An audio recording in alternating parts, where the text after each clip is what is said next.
in pursuit of health and wisdom. Sapio with Buck Joffrey.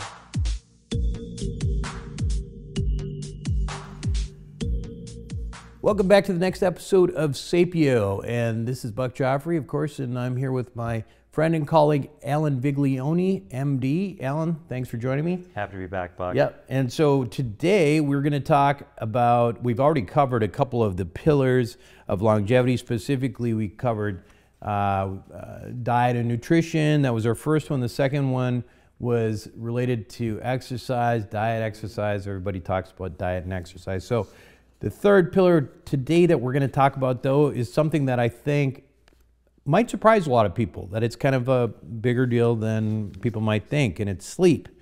Sleep is something that I think is sort of been underappreciated for years, and not only by people in general, but in medicine, right? Like we both went to med school. So what do we learn about sleep? I'll tell you, Buck, we learn almost nothing in med school, but even more paramount than that is how it's downplayed, how it's downsized. This becomes more prevalent and more sort of relevant in residency, I would say, when you're notoriously sleep deprived, right? And you can actually speak to that more being in a surgical residency. But not only do you not learn about sleep, but you're actually like trained to belittle sleep.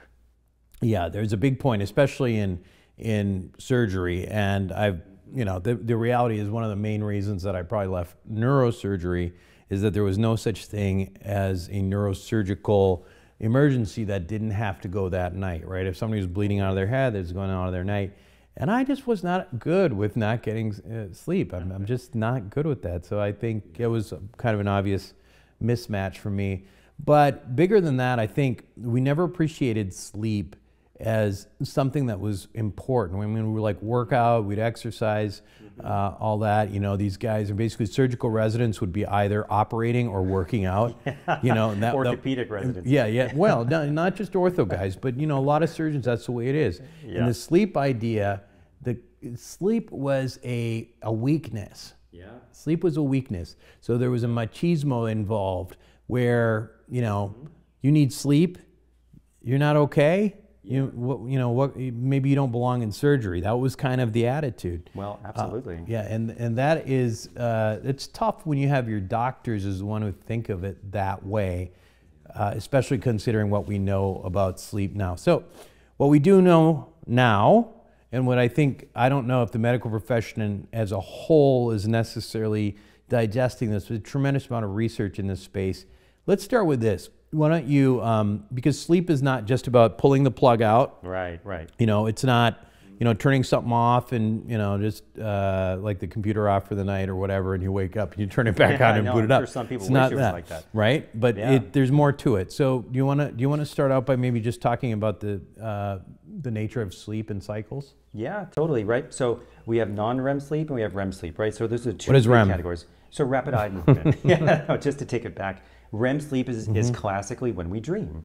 And we call it rapid eye movement because that's what your eyes do. Yeah. It's one of the few organs that are actually still activated. And it has nothing to do with the band that was popular in the 90s. REM. Well, it does. I think they took the name from rapid eye movement. From rapid eye movement. I would agree with that, actually. Right. But yeah, you have rapid eye movement and then you have your non-REM sleep. So just classically, you have those two major categories. And then you can subdivide your non-REM sleep into 3 or 4 additional categories based on the depth of your sleep. Yeah. So, in chronologically speaking, the non-REM happens first. Yeah. We're talking about these stages that, I don't know, it depends who you ask, but I've learned it as N1, N2, N3. Yeah. Basically, progressively deeper and deeper layers of sleep, where N1's you just kind of getting in there and you get a little warmer or whatever, all these metabolic things. N2, curiously, and maybe we'll get back to this, certainly get back to this at some point, is when you potentially snore. Yeah. N3 is critically important because that is what we call deep sleep. And that's one of the things that may be correlated to some of the disease processes. And then from there, we phase back into REM. Now, what's important, I think, just to get this, kind of idea in place is these are cycles that happen throughout the night. However, in the first half of the night, there's a lot more deep sleep going on. And in the second half of the night, after midnight, which is supposed to be the middle of the night, but Right. It's not the way society Evolutionarily. works. Yep. The second half of the night is typically more dominated by rapid eye movement sleep. Yeah. And what's important there, just so people know, is, and we'll get back to this too, is that's not negotiable, right? I don't care what time you go to sleep. If you don't go to sleep really good point. early in the night, then you're not going to get the other stuff. So we have this cycle of sleep, and all of it is important, but particularly those two areas of non-REM, deep sleep and REM. I want to get into, I think we should just get into some of the reasons why sleep is so important. And as we talk about the different pillars of health, part of what we're trying to do with pillars of health is not get disease, right? And what we're finding is more and more sleep is, or poor sleep is clearly associated with various disease processes. You want to kind of start talking a little bit about, what you know about sleep and dementia or Alzheimer's disease. Well, that's what I was going to say. Let's take one at a time. I mean, we're talking morbidity and mortality. Yeah. So sleep correlation to dementia, and earlier onset dementia too. Yeah. So sleep has a profound correlation to dementia. And, there are several theories as to why, but, one thing that's actually very, very relevant, and use Alzheimer's as an example, right? You have neurofibrillary tangles, and you have amyloid plaques, you have misfolded proteins, you have a lot of this junk. And it ultimately has to go somewhere, or if it doesn't, it deposits. And that deposition can create dementia. So, and I think just backing up a little bit, I want to just point out the sleep and dementia is there's multiple studies here. I'm just looking at Journal of Neurology. Individuals experience persistent sleep problems in midlife at a higher risk of developing dementia later in life. Specifically, those who reported difficulty falling asleep or staying asleep or woke up feeling unrefreshed. I think the thing that understand as we talk about Alzheimer's disease, and specifically Alzheimer's disease, Alan mentioned beta amyloid plaques. These are sort of the things that when you look on an MRI, on the scans of the brain and that kind of thing, that these are the hallmarks of Alzheimer's disease. So then the question becomes like, we don't really know, are the plaques the cause or the reason for the Alzheimer's disease, but we do know a few things. For example, if you want to talk a little bit about, we talked about the importance of deep sleep and some of the research behind that. Yeah, so this term glial lymph, right? So this liquid that bathes the brain. Or glymph. Yeah, or glymph, right? I like calling actually. it glymph. Yeah. Glymph, right? So what is the function of deep sleep? And the analogy that I like to think of is it's a moment where your brain takes out the garbage. I mean, it's bombarded throughout the day with garbage.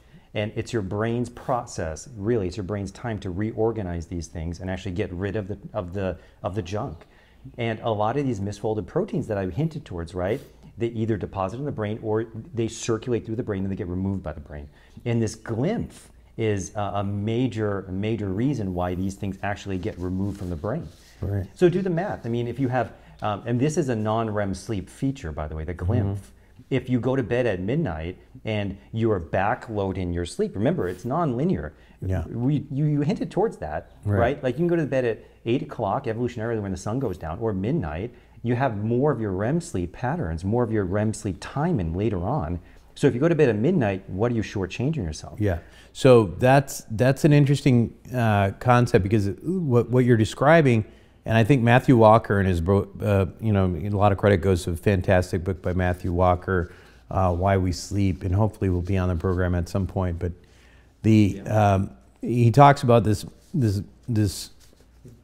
phenomena whereby there's I guess some level of contraction in brain cells that allows for this glial lymph to come in and literally kind of wash away the toxins. Slow rhythmic waves. Yeah, slow rhythmic waves that sort of wash away these toxins. And it's it's pretty interesting to think about it that way. But we certainly know that, you know, not only deep sleep, but REM is also a major component here. So what's happening in REM? Yeah, so we've got the complete opposite, actually. So we have a hyperactive brain. Right. And it's comparative from a brain wave standpoint to your awake states. Yeah. We're seeing waves, and we're seeing electrical activity in your brain that's just going crazy. And this is our brain. This is when you're dreaming, right? So when you're thinking about things and you're kind of working through your thoughts. I mean, this is paramount for emotional health. But when you're dreaming, your brain waves are going through the roof. This is the complete opposite of a slow, rhythmic, you know, glimpse wave, sea wave of removing junk. This is our brain actually in hyperdrive. Right. The things that I think that are important to understand about REM sleep, and you know, this is a little bit with my neuro background too, is this is like really where we know that a lot of the processing of memories occurs. Yeah. And so if you compromise REM sleep, presumably you are compromising this whole ability of the brain to process memories. And the hallmark of dementia and Alzheimer's disease is obviously related to memory. You know, and so it's not surprising if you can continue to abuse this system and not get enough of it, that ultimately that can lead to dementia as well. You know, one of the things that I think about, because I was also, you know, after being a neurosurgeon for a while, I ended up in head and neck surgery, otolaryngology, head and neck surgery. And one of the things that we used to deal with a fair amount there was obstructive sleep apnea. Do you want to describe what obstructive sleep apnea is and why that's important here? Yeah, well, from a pulmonary or physiology standpoint, it's those small little air sacs that collapse. Yeah. And literally you desaturate, you can stop breathing, right? Depending on whether it's central or peripheral sleep apnea. But it's a moment of desaturation, your throat, you know, there are a couple basically you stop breathing. Yeah, you stop breathing. You stop sleep apnea is stop breathing. So if Yeah. you're like sleeping next to somebody and all of a sudden they do this, they're like, right. And that happens. That happens a lot. It's very common. It's extraordinarily That is common. called obstructive sleep apnea. Usually apnea is, it is obstructive, meaning that it's basically a collapse of these structures in your tongue and all that kind of thing. Yeah. Very rarely is it actually central, mediated by the brain.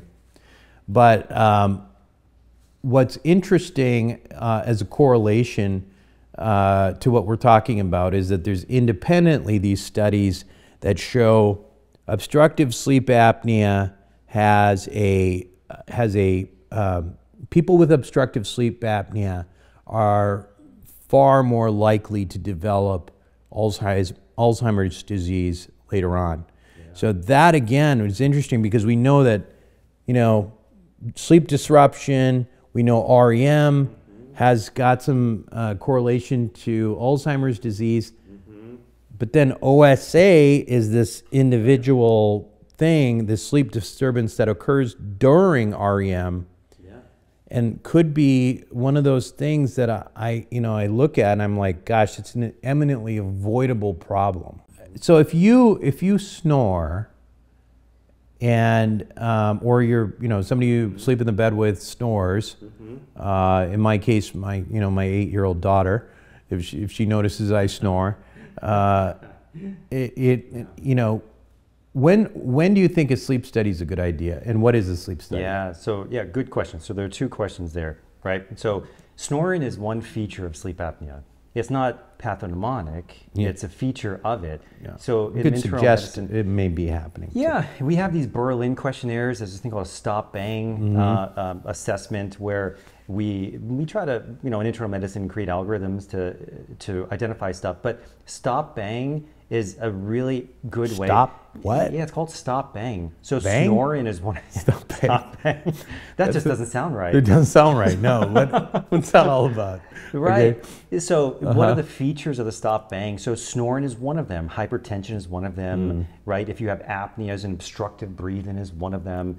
Right. If you have a thick neck, that's another sign. Age is a feature if you're older. But really, It's a pre-test probability of having it. And actually, for catching moderate or severe sleep apnea, it's astounding. We're actually asked to do this in preoperative evaluations, not to digress, but you want to catch patients with sleep apnea. Yeah. Right? So the stop banging sort of questionnaires are helpful to identify it, right? But snoring is a big feature. That's when I start thinking about it, as patients that snore. So what do you do next? You can't identify, you can't diagnose without a sleep study. And you have at-home ones or you have lab ones. And really, we can get into the nuance of the differences, but there's value in both. The sleep lab ones are a little bit more extensive, and they can look at brain waves and whatnot also. But if you have a moderate suspicion or high suspicion for sleep apnea, you can pick it up really well with home sleep study tests. This is really, I think it's really important to consider that, and that's certainly going to be one of the recommendations we'd make to most people. Let me back up a little bit and explain. I'll explain this concept of OSA and why it would be more common in REM too. So we talked about REM. It's when you're basically paralyzed. Yep. Right. That's the one where your muscle tone is is kind of gone. Right. I mean, obviously your involuntary stuff's still going. You're still breathing and stuff. Still breathing. But your back, especially if you're lying on your back, and your tongue is just a big giant muscle. That's all it is. And all of a sudden it has no tone, flops right back into your throat. It makes it difficult. Yeah. And literally obstructs your airway. Yeah, That's what it is. Mechanical obstruction. Right. What is this thing? You know what this thing is? Yeah, that's an Oura ring you got there. So that's another thing you can do. You can just sleep study. You could do an Oura ring. Right? An Oura ring. I think most people would say it's the least horrible option we have. Yeah, I'd agree. For it beats the Apple Watch. It beats most devices when it comes to sleep. I use this all the time. I have terrible deep sleep for some reason in general. I have my theories on that, which we'll get into at some point. But I would highly recommend potentially looking at getting something like this too. It's not just dementia though, right? Cancer. Why do you think that is?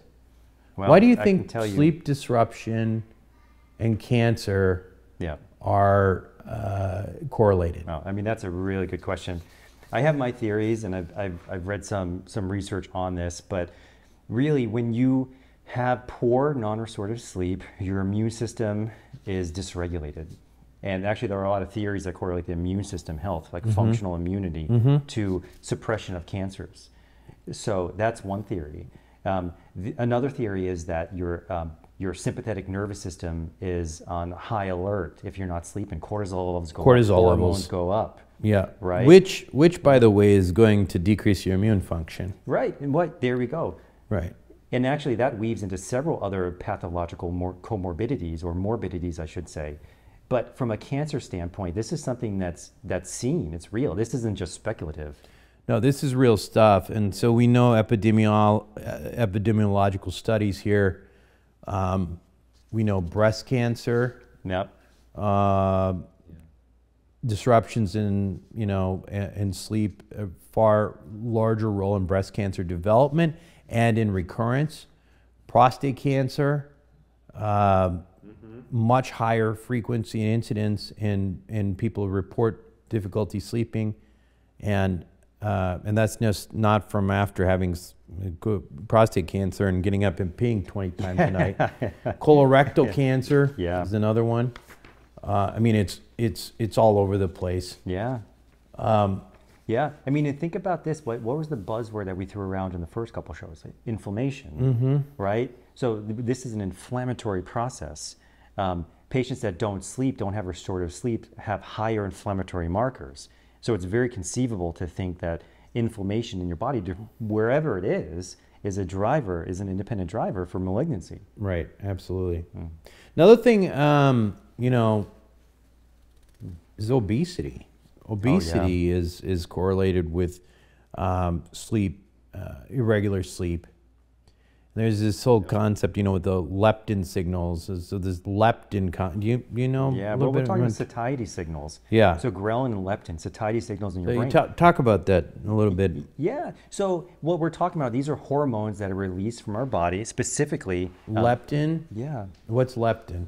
Well, leptin is a hormone from the brain. Maybe you remember where it's produced. Hypothalamus.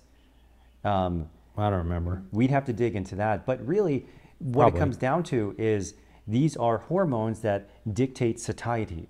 And they're constantly in flux. And patients that have poor sleep have higher signals, higher cues that come from the brain to eat. They're not as satiated. So leptin ultimately suggests that you've eaten, and it gives you a sense of, you know, a sensation that you're full. Of fullness. Whereas Yeah. ghrelin stimulates appetite. And so then all of a Is that how you sudden, pronounce it? is that how you say it? I don't know. I say Ghrelin? How did you ghrelin. say it? I said ghrelin. You but that's say tomato. I say, I don't. Well, how do you say it? We'll use yours. ghrelin. Ghrelin. Okay, fine. Yeah. Fine. Ghrelin. I mean, it's got a bunch of like, you know, silent H's and all that in there. So Yeah. ghrelin, on the other hand, is the one that, you know, says, I'm hungry. Yeah. And so you got this stuff going in imbalance, Yep. and all of a sudden you've got a metabolic mess on your hands. On top of that, You know, can I changes in comment on that metabolism. real quick? Huh? Speaking of a metabolic mess. Yeah. So patients that don't get restorative, proper deep sleep, they also, you remember in the last show too, we talked about mitochondrial health Yeah. and metabolic efficiency. These are patients that actually have a harder time burning fats. Yep. Right? They kind of, their metabolic sort of drive is more towards burning sugars. So these are people that actually store more fats. So metabolic dysfunction is very, very closely correlated to sleep dysfunction.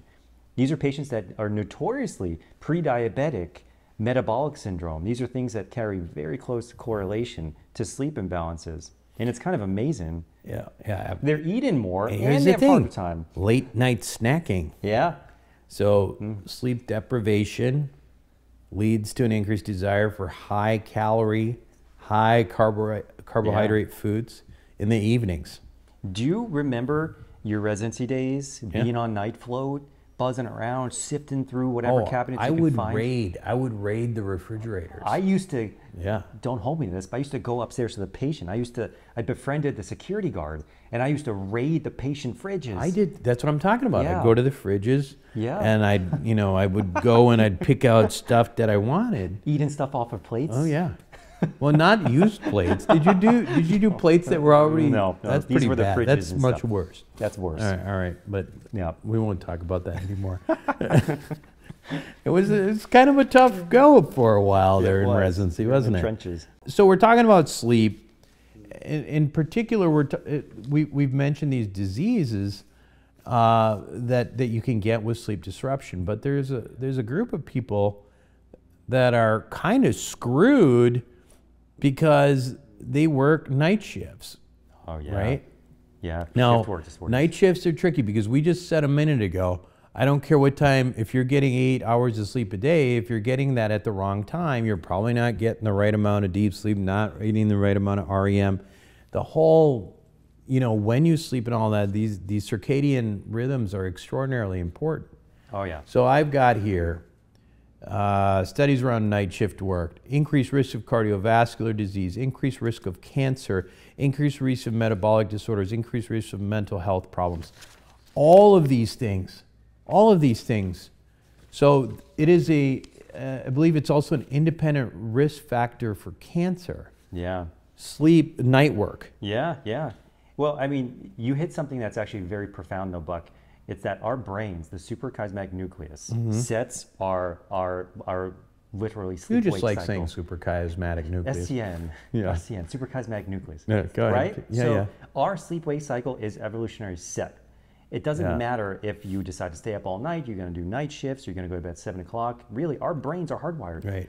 Right? So what happens? Generally, you have your suprachiasmatic nucleus, which is telling you to go to bed at 8, 9, 10 o'clock or whatnot, and you have the release of melatonin. These processes, melatonin, the pineal gland, these processes are profoundly disrupted in sleep shift disorders. And this is also why they're so hard to treat. They're going against millennia of evolution right now to stay up. And then what happened? Do you remember? I mean, I'm kind of getting excited to like think back to this horrible time. But you get off a night shift and you feel like you can just run a marathon. Yeah. You get that second wind. Yeah. Right? Yeah. You overcome it. And then you get this compensatory crash. It's probably because of the cortisol level. Well, cortisol keeps you going, and that's true. And caffeine keeps you going by blocking adenosine. But really part of that is at 7, 8 o'clock in the morning, your biological clock is now working in your favor and telling you to wake up. So you should have slept at 9 o'clock when your biological clock told you to go to sleep. You power through it, and then at 8, 9 o'clock in the morning or whatnot, you're actually wide awake. And then, of course, these things build up, and you just have this massive crash. We call it sleep debt. Right. It's not healthy. Sleep debt is not something you can pay back either. That's a rumor. I mean, that's like a false. True. That's false information. Yeah. You're kind of damage that's done. The damage is done. You're not paying that back. Yeah. I want to get to in general with sleep and longevity a few things, because we know we've talked about so far about these diseases, and it's always important to remember. We're going to draw this distinction several times over. There is sleep and, there's longevity. We talk about longevity. It can take sort of two forms. One is, listen, we know that certain diseases kill you. And if so, something, behavior or activity or whatever, or lack thereof, creates that disease, then it's going to help you with longevity, because you're not going to die from that disease. Right. There's also an upstream element as well. But just in general, to talk about sleep and longevity, just a few studies, individuals who Journal of Sleep, individuals who consistently reported getting less than 6 hours of sleep per night had a higher risk of premature death than those who consistently reported getting 7 to 8 hours of sleep per night. Journal of Nature Communications found that genetic variations, now this is interesting, genetic variations associated with short sleep duration were also associated with higher risk of mortality. Now what this makes me think of too, specifically, is related to, actually is accurately the dementia thing. Yeah. We talked about the surgeons and all that stuff, but some of the really famous politicians out there that we know of were notorious short sleepers, people who didn't need a lot of sleep. Two of the ones that historically that we know of, one of my favorites, I know I'm going to get canceled for this, but Ronald Reagan. Ronald Reagan was notorious for needing very little sleep. Yeah. Ended up with Alzheimer's disease. Margaret Thatcher, who was the leader, who was the prime minister at the time of the UK, similarly, very little sleep, also ended up with Alzheimer's disease. Both probably genetically programmed to not need a lot of sleep. Yeah. That didn't mean it was good for them. Yeah. Right? I should point out that Bill Clinton's another one of those. He's your favorite. To be determined. To be determined what happens with Bill. Well, just to really piggyback off that real quick, you hear this over and over again, that there are certain people just don't need that much sleep. I need 7 hours, or my optimal 6 hours or whatnot. What are your thoughts on that? Well, I think that is part of that whole genetic programming thing. I think that's a real thing, right? But I don't think that needing less sleep means that I think you function great, right? But from what I'm reading and what I'm looking at, those people are at a higher risk simply because they do not sleep as much as, I would agree others. with you. And those people, despite the fact that on a day-to-day basis can function and don't really need that much sleep, they still are at a higher risk certainly for dementia. Yeah, they're doing damage on themselves. Yeah. And that's what, I mean, really, you can function by smoking, but really, like, if you're not taking the trash out and you're not, your glial lymph, right? Well, let me ask you this, though. Those people, you probably have them in your practice, right? Yeah. Could they sleep more? Because that's the question. Because maybe they can't sleep more. And if they can't, then that's like, a disease that's a process. double-edged sword. I mean, that's a tricky one. Right. And, the ones that really function optimally at 4 or 5 hours of sleep, it's not that they choose that, it's they can't. I mean, they're actually a large cohort of patients that just can't sleep more. Yeah. Naps. Good? Bad? What do you think? Well, I'll tell you, I'm actually a big fan of nap. Actually, there are studies. You are not. I'm a huge I'm fan a of napper. naps. You're not you a don't napper. see what I do in my back patio. Oh, that's right. When you leave the office. Okay, got it. But so naps actually do have an evolutionary role. And I actually have read studies that right around that 2 o'clock, the answer is not necessarily what I ate for lunch that's causing my sleepiness. It's actually genetically, evolutionarily programmed. Now, the challenge though is if you have a primary hypersomnia, if you have a sleep problem and you're sleeping during the day, it could exacerbate it. Yeah. So naps aren't for anybody, or for everybody, So I should say. one of the things to think, so there's some physiology behind this, and there's a chemical called adenosine. Yeah. That it's almost like you wake up and it's like this bucket that starts getting filled up. Yeah. Right? And the bucket gets heavier and heavier and heavier with adenosine. Yep. And as you can Builds think up. about that, adenosine and filling up this bucket, when that thing's completely full, you are going to be passed out. Yeah. Right? Yep. And so what naps can do in a little bit is sort of decompress that adenosine. And so that can work for a lot of people. And I think if you look at societies where there's, that are running sort of maybe more organically than our own right now, it's normal to have this sort of siesta. Typically a 20 to 30 minute kind of thing seems to be beneficial in many ways, even potentially on a longevity standpoint. But if you sleep longer than 20 to 30 minutes, maybe not. It could ruin your sleep. Disrupts your cycle. Right. So, we've talked a lot about a lot of stuff, and the reality is we're going to come back to these concepts. Hopefully, we'll get a chance to interview some people who know a lot more about sleep than us. But this is a major thing that we need to address, at least initially. So I want to give some sort of take-home message, because this is again like sort of drinking with the fire hose for a lot of people who've never heard these concepts. So how do you improve sleep? The first thing, in my opinion, track it. So how are you going to track it? Yeah. Well, you mentioned an Oura Ring. The Oura Ring? Apple Watch has the functionality as well. By the way, I don't get paid by Oura Ring yet.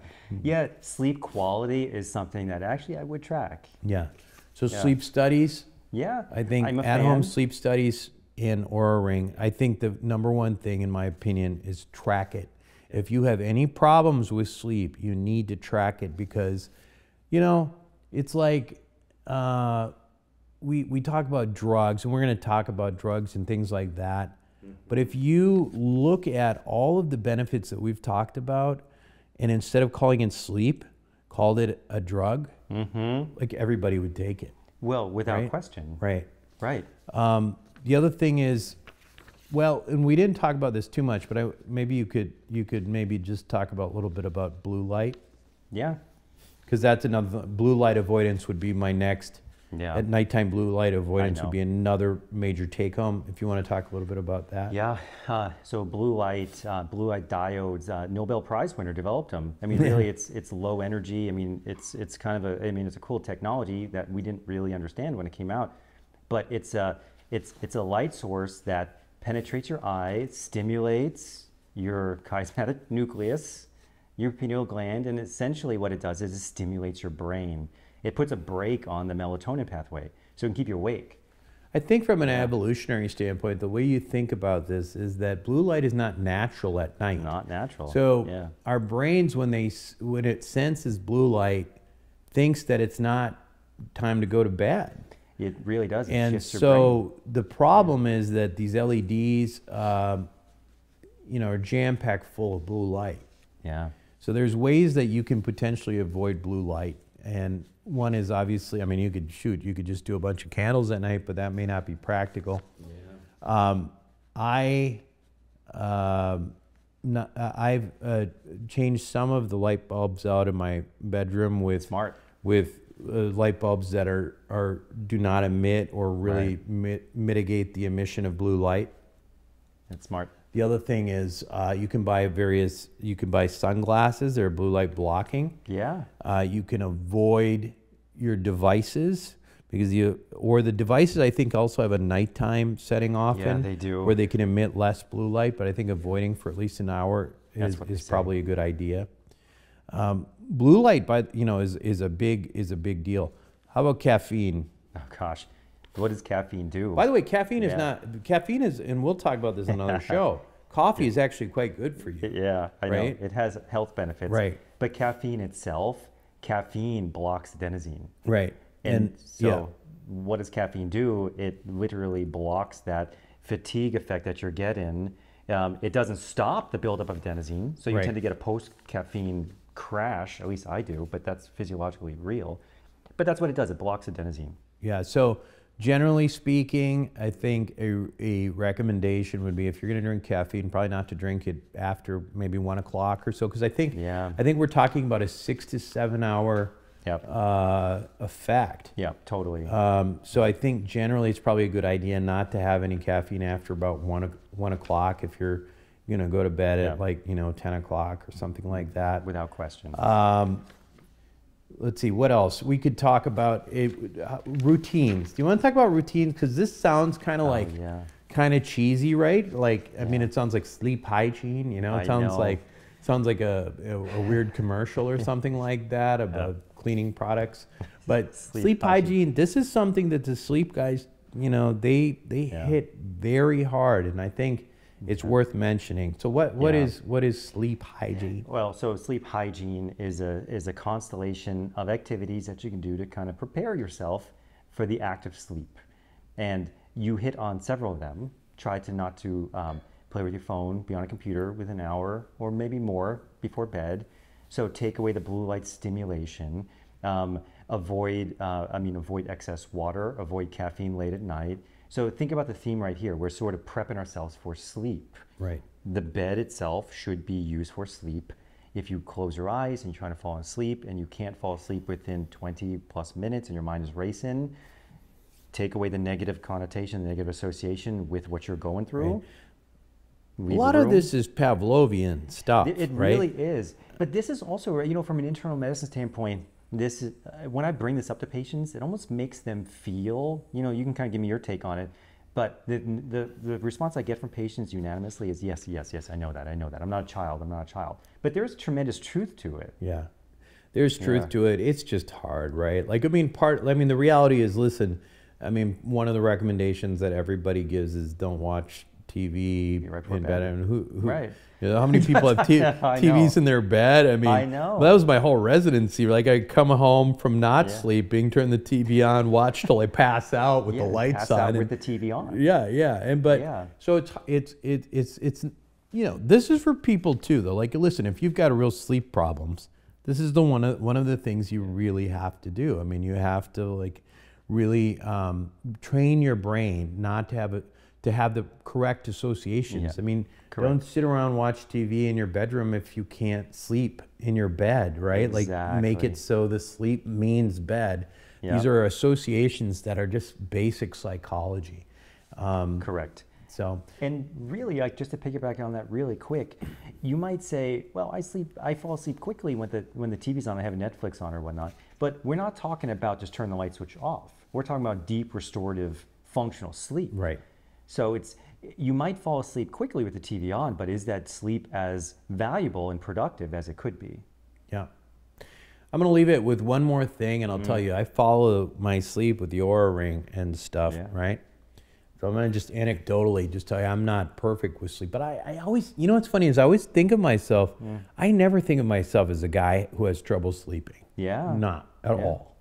In fact, I'm quite good at sleeping. And you put me somewhere, you let me go to sleep, I'm going to go to sleep. Yeah. It's not a problem. I don't have any problem sleeping. But I started following my sleep. And one of the things that I noticed is that my deep sleep really suffers, that N3 deep sleep thing, which kind of freaks me out a little bit because, the whole dementia, glymph, all that kind of stuff. I've heard about it. Luckily, genetically, I'm not predisposed to anything, as we know from our ApoE studies, we'll talk about another time. But so some of the experimentation I've done with that are correlated. the things we didn't mention is, you know, this is we're really bad example for people who are drinking wine while but alcohol is not good for sleep. It's just not. And so if I don't have a drink, chances are I'm going to get much more deep sleep. I never get that much, but literally, like the other night, I had 1 minute really of deep sleep. Wow. 1 minute. And did you have a glass of wine before? Yeah. You did? Yeah. Alcohol is a toxin, the aldehydes. At most, I get about 50 minutes of deep sleep. I get enormous amounts of REM. Yeah. Enormous. Like, probably too much. Yeah, I'm probably too much REM. I don't know if you can have too much REM, but I think I have too much REM. The other thing I noticed, but the other thing that and I'm going to just, you know, humor me because, you know, this is the way my brain works, is I'm trying to hack that deep sleep thing a little bit. And I think it's more than just a drink. I do think that you know, when I first fall asleep, occasionally I will snore. And that typically happens in the N2 phase, right before the deep sleep phase. So one of my theories is that if I'm snoring, it may disrupt me going into N3. Yeah. Well. So based on that, as you know, I had a sleep study done. I have mild obstructive sleep apnea, but there's no question that I do have this little snoring. So I mean, I wasn't going to go get, you know, CPAP and blow, you know. With a mild AHI, and it's not a good look. Yes. So I did have, I'm having a mandibular advancement device, which is basically a mouth guard. Yeah. Having that made, and I'll come back to this and let you know how it goes. But my theory is that if I can restore, if I can eliminate that snoring in N2, that N3 will go a lot better. But we'll see what happens. Well, I'm very supportive of that. Thank you.